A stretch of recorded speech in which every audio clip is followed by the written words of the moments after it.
Dan O'Brien, political reporter on BBC Radio Wiltshire, thank you. Jess Lowe lives in Chippenham. She considered abortion a few years ago, and she's with us. Jess, good morning. Good morning. What happened with your pregnancies then? So I suffered with a condition called hyperemesis gravidarum, which is on the severe end of morning sickness. I was really, really poorly for weeks on end. With really bad sickness. I was very much isolated in my bedroom because I couldn't go anywhere or do anything.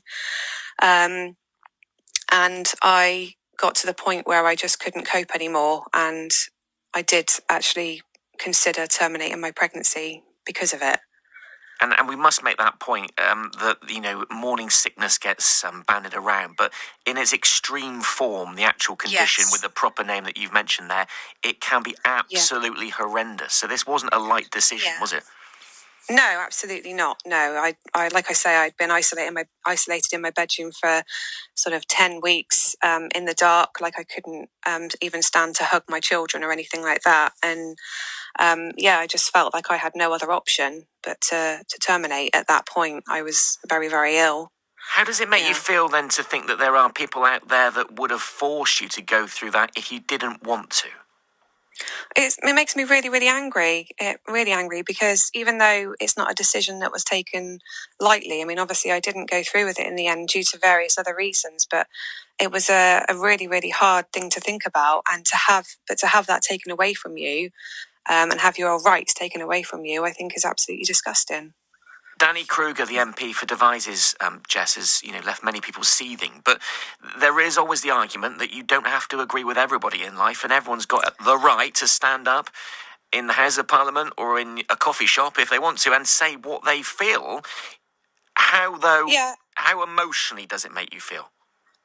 It does make me feel emotional because pregnancy is a hard enough time as it is without having the added thing of hyperemesis on top of you, and I think for him to say comments like that to trying to take away the rights of women, I just think it's totally out of order. Really, I don't think that he had any right to say anything like that, especially about women's rights and their bodies. Do you worry that it's part of a bigger issue, that it's like a drip feed of people taking away women's rights and thinking of women differently to men? Do you think it's that deep and that ingrained?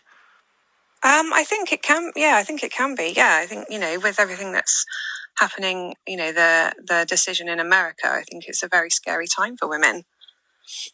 Absolutely. In your situation, it was for medical reasons. Should women have the right to an abortion, do you think, Jess, regardless of reason? Yes, absolutely. It's their decision. I would support anybody that I knew if they decided they wanted to do that, regardless of medical. It's their body, it's their choice. It's nobody else's business what they choose to do with their body. Jess Lowe lives in Chippenham with her views on that one.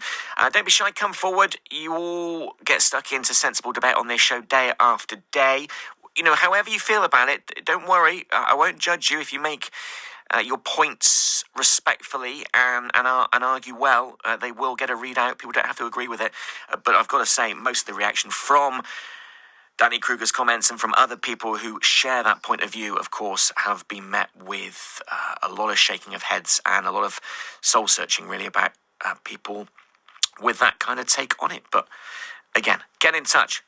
81333 started with the word Wiltshire this morning. It is 7:20.